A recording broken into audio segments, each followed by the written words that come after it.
یہ ہے وہ جگہ جہاں عام عوام کا جانا بھی منع ہے، پر جانا تو ہے، کیونکہ یہاں ہوتے ہیں ہماری قسمت کے فیصلے، بجٹ، قانون سازی، سپریم ڈیسیجنز، اور بعض فیصلوں پر تو ڈیسک بھی بجائے جاتے ہیں۔ اٹس آل اباؤٹ دھرنا، احتجاج، protocol and walk out. This is red zone with Sajid Ishaq. جی السلام علیکم ناظرین، آپ کا host Sajid Ishaq red zone میں آپ کے سامنے حاضر ہے۔ ناظرین، آج ہم بات کریں گے ایک بڑے ہی اہم پہلو پر کہ جس نے نہ صرف پاکستان کے مسیحیوں کی دل آزاری کی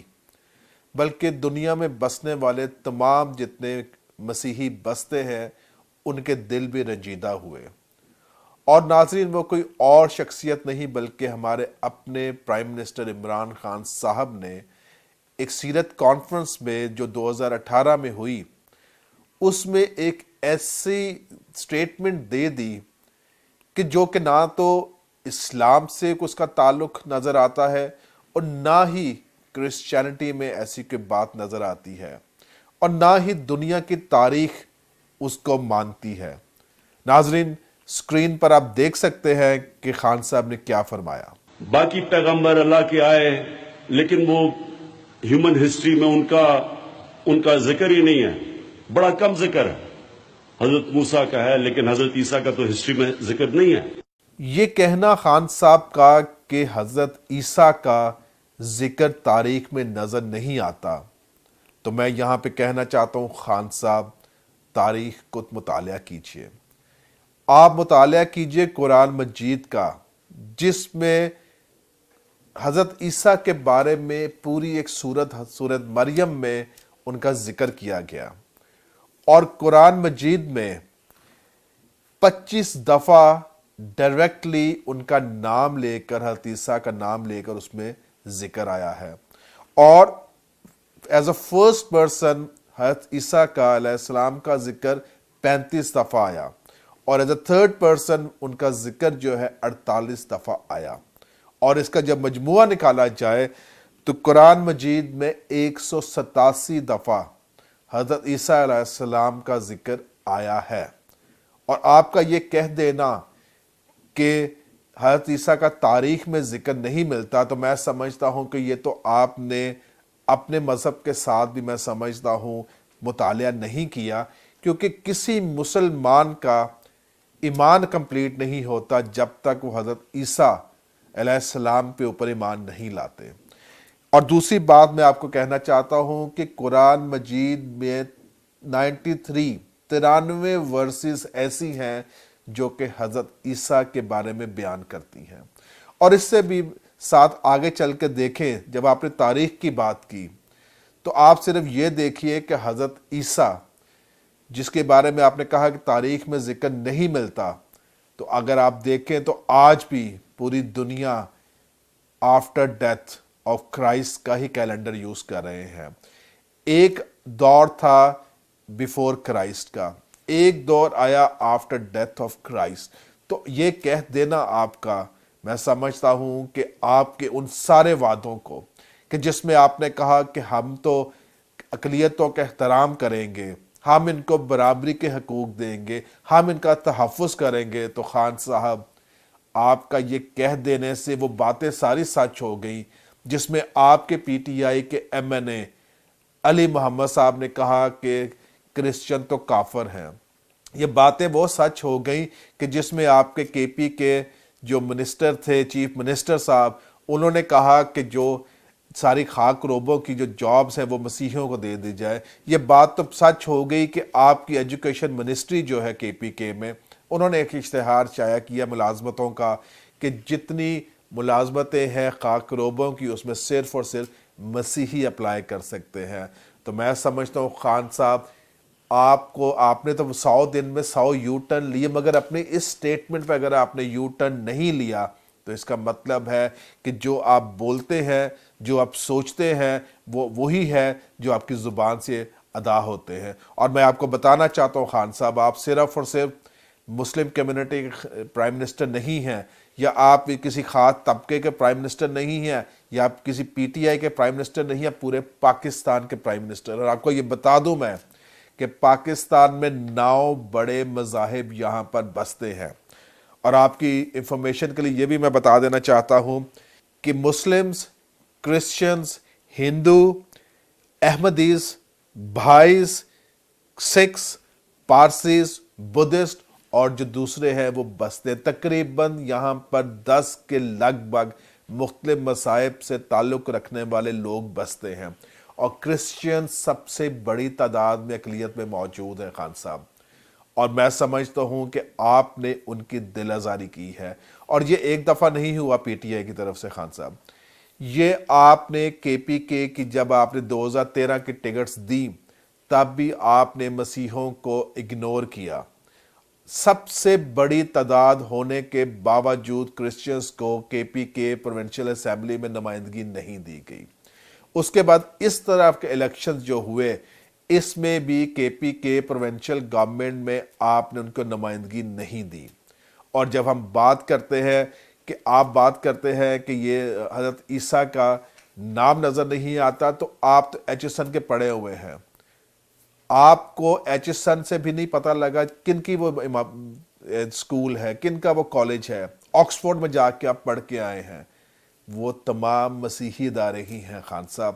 اگر آپ کا ذہن وہ چینج نہیں کر سکے تو میں خدا سے دعا کرتا ہوں کہ جب آپ پرائم منسٹر کا قلم آپ کے پاس آیا تو میں دعا کرتا ہوں کہ جو تعصب کی پٹی آپ نے آنکھوں پہ لگائی ہے خان صاحب، اس کو ہٹائیے، تاکہ پاکستان میں جو بسنے والے اقلیتیں ہیں وہ آپ کی اس طرح کی سٹیٹمنٹ سے دل برداشتہ نہ ہوں۔ اور دوسری بات میں کہنا چاہتا ہوں خان صاحب یہاں پر کہ آپ کے جو وزراء ہیں، میں نے پہلے بھی اس کے اوپر پروگرام کیا مگر ہمیں کوئی جواب نہیں ملا۔ 6 سپٹمبر کا واقعہ یاد کرانا چاہتا ہوں جس میں آپ اور ہماری فرسٹ لیڈی وہاں پہ تشریف لے کے گئے، اور ایک وہاں پر تصویر وائرل کی گئی جس میں چیف آف آرمی سٹاف ہے، آپ ہے اور فرسٹ لیڈی ہیں، اور اس کے تصویر کے نیچے لکھ دیا گیا کہ Father, Son and the Holy Ghost. یہ ٹرینٹی ہے، یہ کرسچینٹی کی فاؤنڈیشن ہے کہ ہم ٹرینٹی پہ بلیو کرتے ہیں، مگر ہمارے کہنے کے باوجود، آواز اٹھانے کے باوجود، وہ گوگل پہ ہی موجود رہی تصویر، اور وہ ہیومن رائٹس منسٹری نے کوئی اس پہ ایکشن نہیں لیا۔ لگتا تو یہ ہے کہ ہم یتیم ہیں، شاید یہاں پہ بسنے والے مسیحی یتیم ہیں، یہاں پہ بسنے والے دوسرے جو مذاہب یتیم ہیں۔ اور اس کے بعد میں آپ کو بتا دوں کہ ٹریبیون ایک اخبار جو ہے، انہوں نے کچھ خاکے شائع کیے جس میں انہوں نے حضرت عیسیٰ علیہ السلام جن کو ہم مسیحی مانتے ہیں ان کی جو تصویر ہے کروسیفکشن کی، کراس کے اوپر ان کی تصویر لگا کر اس کو دکھایا گیا کہ بجلی کے نرخ بڑھنے سے عوام کی حالت یہ ہے کہ وہ صلیب پر لٹک گئے ہیں۔ ہمارے کہنے پر ہم شکر گزار ہیں ٹریبیون کے، جنہوں نے اپنے اس حرکت کو مانا کہ ہم نے غلط کی ہے اور اس پہ معافی مانگی، مگر حکومت سوئی رہی، حکومت چپ رہی۔ اور خان صاحب میں آپ کو یہ بتانا، جو 217 ممالک میں سے اگر ہم 52 نکال دیجئے تو میجورٹی کنٹریز جو ہیں وہ مسیحی ہیں، میجورٹی کنٹریز ہی ہیں جو کہ پاکستان کو بیل آؤٹ بھی کرتے ہیں خان صاحب۔ اور ہم سارے یہاں کے پاکستانی بسنے والے جو ہیں، ہمارا مطالبہ ہمیشہ ہوتا ہے اور ہوا کہ جب نیدرلینڈز کے پارلیمنٹیرین نے جسارت کرنے کی کوشش کی حضور پاک صلی اللہ علیہ وسلم کی شان میں، ہم سب کھڑے ہوئے، ہم سب نے کنڈیمڈ کیا۔ مگر افسوس کی بات یہ ہے کہ جب مسیحیوں پر بات آتی ہے، جب ہندو بھائیوں پہ بات آتی ہے، جب سکھوں بھائیوں پہ بات آتی ہے، تو ہم نہیں دیکھتے کہ ہماری منسٹری یا گورنمنٹ کے ساتھ کھڑی ہو۔ اور یہاں پر میں کہنا چاہتا ہوں کہ اگر ہم کہتے ہیں کہ ہمیں دوسرے ممالک سے ہمارا مطالبہ ہوتا ہے کہ ہمیں مذاہب کا احترام کرنا ہے، تو خان صاحب یہ جو سٹیٹمنٹ آپ نے دی تھی، اس سے میں سمجھتا ہوں کہ آپ نے نہ صرف پاکستان کے مسیحیوں بلکہ دنیا میں جو 2.1 ارب مسیحی بستے ہیں ان سب کی آپ نے دل آزاری کی۔ اور اس کے ساتھ میں یہ کہنا چاہتا ہوں کہ ہمارے جتنے مسلمان بہن بھائی ہیں جب وہ درود شریف بھیجتے ہیں تو وہ حضرت ابراہیم علیہ السلام کی ساری اولاد پر درود شریف بھیجتے ہیں. اور اگر میں یہاں پہ یہ مناسب سمجھتا ہوں بتانا کہ مسلمز اور کرسچنز کزن برادرز ہیں. جب ہم بات کرتے ہیں حضرت ابراہیم علیہ السلام کی تو ان کے 2 بیٹے تھے. ایک لڑی جو ہے وہ کرسچینٹی کی طرف جاتی ہے اور دوسری لڑی جو ہے حضرت اسماعیل علیہ السلام کی وہ مسلم اسلام کی طرف جاتی ہے. تو خان صاحب یہ کہہ دینا کہ ان کا نام ہسٹری میں نہیں ہے تو میں سمجھتا ہوں کہ نہایت غیر ذمہ دارانہ اور ان کالڈ فور سٹیٹمنٹ تھی آپ کی, کیونکہ جب درود بھیجتے ہیں مسلمان بہن بھائی تو وہ ساری ان کی اولاد پر درود بھیجتے ہیں اور اس میں حضرت عیسیٰ علیہ السلام بھی شامل ہیں. ناظرین ہمارے ساتھ رہیے, میں حاضر ہوتا ہوں آپ کے ساتھ ایک چھوٹی سی بریک کے بعد. یہ ہے وہ جگہ جہاں عام عوام کا جانا بھی منع ہے, پر جانا تو ہے کیونکہ یہاں ہوتے ہیں ہماری قسمت کے فیصلے. بجٹ, قانون سازی, سپریم ڈیسیجنز اور بعض فیصلوں پر تو ڈیسک بھی بجائے جاتے ہیں. It's all about دھرنا, احتجاج, protocol and walk out. This is Red Zone with Sajid Ishaq. آج میں ایک اور ضروری بات کرنے جا رہا ہوں کیونکہ یہ بہت بڑا ایشو ہے اور ہم نے بارہا خان صاحب سے جب وہ پرائم منسٹر نہیں تھے تب بھی کہا اور آج بھی کہہ رہے ہیں کہ جو اوقاف کا ادارہ ہے اس کے نیچے جتنی پراپرٹیز ہیں وہ پراپرٹیز ہیں.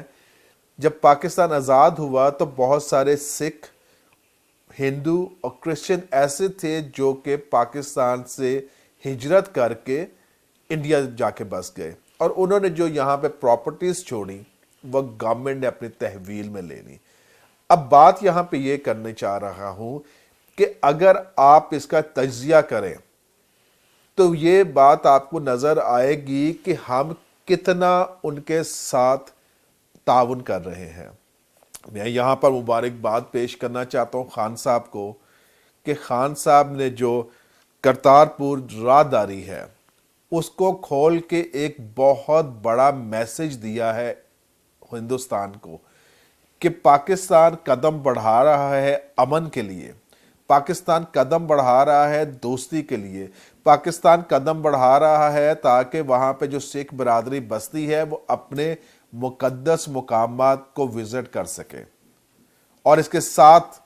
میں خان صاحب یہ ضرور کہوں گا کہ یہ آپ کی اس تاریخ کا بہت بڑا ایک قدم ہے, مگر اس کے ساتھ آج میں اس میں ایڈ بھی کرنا چاہوں گا کہ کرسچنز جو پاکستان میں بستے ہیں, کیونکہ یہاں پہ اگر ہم صرف الیکشن کمیشن کے جو اعداد و شمار ہیں اس کو دیکھ لیں تو 8022 ووٹرز ہیں, سکھ ووٹرز ہیں, جس کے لیے میں سمجھتا ہوں پاکستان گورنمنٹ نے, پاکستان کی آرمی نے بہت بڑا قدم اٹھایا اور ان کے لیے مناسب بنایا کہ وہ اپنے مقدس مقامات کی زیارت کر سکے. خدا کرے کہ یہ آنے والے دنوں میں میچور ہو اور وہ کھلے طریقے سے آزادی کے ساتھ اپنے مقامات کی زیارت کر سکے. مگر یہاں پہ خان صاحب کرسچنز جو ہے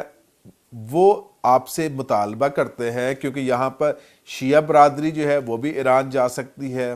ان کے لیے بھی آزادی ہے, بہائیز بھی کر سکتے ہیں, ہندوز بھی اپنے مقامات پر جا سکتے ہیں اور ہماری جو مسلم کمیونٹی ہے وہ بھی اپنے حج کے لیے سعودی عرب جاتی ہے. یہاں پر کرسچنز جو ہیں خان صاحب ہمارے پاسپورٹس پہ کسی نہ کسی طریقے سے لکھ دیا گیا ہے, ریلیجن کا کالم بھی آ گیا ہے, اور دوسرا یہ ہے کہ ایک لکھا گیا ہے کہ ہم ایک کنٹری جو ہے اسرائیل وہاں نہیں جا سکے. اب مسئلہ یہ ہے کہ جو پاکستان میں بسنے والے مسیحی ہیں وہ چاہتے ہیں کہ یروشلم میں جا کر وہ بھی اپنے مقدس مقامات کی زیارت کر سکے. اب جو ہمارے پولیٹیکل سارا سینیریو ہے ہم جانتے ہیں کیا مشکلات ہیں, مگر کچھ ایسا بھی ہونا چاہیے تاکہ انصاف اگر آنا ہے تو سب کے لیے انصاف آ سکے کہ آپ کوئی ایسا راستہ اختیار کریں کہ پاکستان کے بسنے والے مسیحی جو ہیں وہ بھی ان مقامات کی زیارت کر سکیں جہاں پہ ان کے مسیح یسوع نے حضرت عیسیٰ جسے کہتے ہیں مسلم مین بھائی اپنی زندگی کا ایام بتائے. انہوں نے وہاں پہ معجزات کیے, انہوں نے وہاں مردوں کو زندہ کیا, ان کی وہاں پہ کراس پہ ان کی جان لی گئی اور پھر وہ زندہ کیے گئے. تو ہمارا مطالبہ یہ ہے کہ جب پاکستان کی گورنمنٹ نے پی ٹی آئی گورنمنٹ نے اتنا بڑا دل کیا کہ انڈیا جو ہمارا روایتی دشمن ہے وہاں پہ ہم نے راہداری بنانے کی کوشش کر رہے ہیں اور ہم نے ایک بہت بڑا قدم اٹھایا, تو اگر ہو سکے خان صاحب تو مسیحوں کی بھی آواز سنیے کہ وہ چاہتے ہیں کہ وہ بھی آزادانہ طور پر اپنے مقدس مقامات پر جا کر ان کی زیارت کر سکے. اور ہمیں امید ہے کہ جس طرح سے آپ انصاف کی بات کرتے ہیں, آپ کہتے ہیں انصاف کراس دا بورڈ ہوگا, تو ہم سمجھتے ہیں کہ پاکستان میں بسنے والے مسیحوں کے ساتھ بھی آپ انصاف کریں گے. اب میں آنا چاہتا ہوں اوقاف کی طرف کہ اوقاف جو ہے سب سے زیادہ ریونیو جنریشن کا ادارہ ہے. پچھلے 5 سالوں کا داد و شمار آپ چیک کروا لیجئے, تقریباً 5,800 ملین, تقریباً 6 ارب کے لگ بھگ آمدنی آئی اوقاف میں. کہاں سے آئی؟ سکھوں کی, ہندوؤں کی پراپرٹی. سب میجورٹی کس کی تھی؟ سکھوں کی پراپرٹی سے یہ آمدنی آئی. اور یہاں پہ میں آپ کو صرف فگرز کوٹ کرنا چاہتا ہوں کہ سکھوں کی اس وقت سب سے زیادہ پراپرٹی ہے اور سب سے زیادہ ریونیو جو جنریٹ کر رہے اوقاف وہ سکھوں کی پراپرٹی سے ہو رہا ہے. میں آپ کے سامنے اعداد و شمار رکھنا چاہتا ہوں کہ سکھوں کی ٹوٹل 70,500 ایکڑ اراضی اور بلڈنگز آپ کی تحویل میں ہیں. ایگریکلچر لینڈ جو ہے 19,500 ایگریکلچر لینڈ ہے جس سے ریونیو گورنمنٹ جنریٹ کر رہی ہے. اور اگر آپ صرف دیکھیں صرف ننکانہ صاحب میں 750 مربع زمین گورنمنٹ کی تحویل میں ہے جو کہ تقریباً 18,500 ایکڑ بنتی ہے. تو آپ اربوں کی انکم جنریٹ کر رہے ہیں. سوال ہمارا یہ ہے خان صاحب کہ آپ کی گورنمنٹ آئی ہے, آپ کا کیا پالیسی ہے, کیا پلان ہے آپ کا کہ آپ یہ جو ریونیو جنریٹ ہوتا ہے یہ مائنورٹیز کی ویلفیئر پہ کتنا لگائیں گے؟ ایک ٹیڑی پیسہ نہیں لگا آج تک. اور میں آپ کو بتا دوں کہ یہ اس کو فیڈرل چیپٹر کیوں رکھا گیا اوقاف کو, کیونکہ یہاں سے پیسہ آتا ہے. مائنورٹی منسٹری کو تو آپ نے ڈیوالو کر دیا 18ویں ترمیم میں, اس کو ڈیوالو کیوں نہیں کیا؟ کیونکہ یہاں پہ پیسہ آتا ہے اور فیڈرل چاہتی ہے پیسہ اپنے پاس رکھے. اب پیسہ آپ کے پاس نہیں رہنا چاہیے, اب پیسہ مائنورٹیز کے پاس جانا چاہیے کیونکہ تحریک انصاف آئی ہے. انصاف تو یہی ہے کہ جس کی پراپرٹی سے جو جنریٹ کر رہا ہے, یہ گرین ٹاور جو آپ کا ہے یہ بھی ویکیو ٹرسٹ کا ہے, آپ کا جو اوقاف کا ویکیو ٹرسٹ بورڈ کا ہے آفس وہ جو میریٹ کے ساتھ ہے وہ بھی انہی کا ہے. اربوں روپے کی انکم جنریٹ ہو رہی ہے, کہاں جا رہی ہے؟ آج ہم مائنورٹیز مطالبہ کرتے ہیں کہ یہ جو اربوں روپے کی انکم جنریٹ کرتے ہیں آپ اس کا پرسنٹیج لگائیں مائنورٹیز پر, ان کی ایجوکیشن پر لگائیں, ان کی ہیلتھ پہ لگائیں, ان کے ہاؤسنگ پہ لگائیں, پھر ہم مانیں گے کہ ہاں واقعی تبدیلی آئی ہے. سیکنڈ سر, آپ جب گورنمنٹ میں آئے تو جو ایویکویٹ ٹرسٹ ہے سر جس کے نیچے بہت ساری پراپرٹیز ہیں نان مسلمز کی, جس کے نیچے بہت ہندو بھائیوں کی پراپرٹیز ہیں, سکھ برادری کی پراپرٹیز ہیں, کرسچنز کی پراپرٹیز ہیں, مگر وہاں پر ایک مسلم کو جب بٹھا دیا جاتا ہے سر وہ ویسے نہیں ڈیل کر سکتے. ہماری درخواست ہوگی سر کہ ایویکویٹ ٹرسٹ کے جو چیئرمین ہے وہ بھی مائنورٹی سے ہوا. جتنے بھی آپ کی جو آپ نے اس پاس نامہ پیش کیا اب میں آپ سے وہ لے لوں گا کیونکہ میں جنرلی بلیو کرتا ہوں, یہ میرا ایمان کا حصہ ہے کہ جو بھی ایک مہذب معاشرہ ہوتا ہی وہ ہے جو کمزور کی حفاظت کرتا ہے. جانوروں کے معاشرے میں مائٹز رائٹ ہے اور انسانوں کے معاشرے میں کمپیشن, رحم, اور رحم تو ہوتا ہے کمزور کے لیے. تو جو بھی معاشرے میں کمزور طبقہ ہو وہ ہماری ذمہ داری ہے, اور سب سے زیادہ زور یہ لگے گا کہ ہم کمزور اور طاقتور دونوں کو قانون کے سامنے ایک برابر کیسے کریں. تو آخر میں یہ کہنا چاہوں گا کہ خان صاحب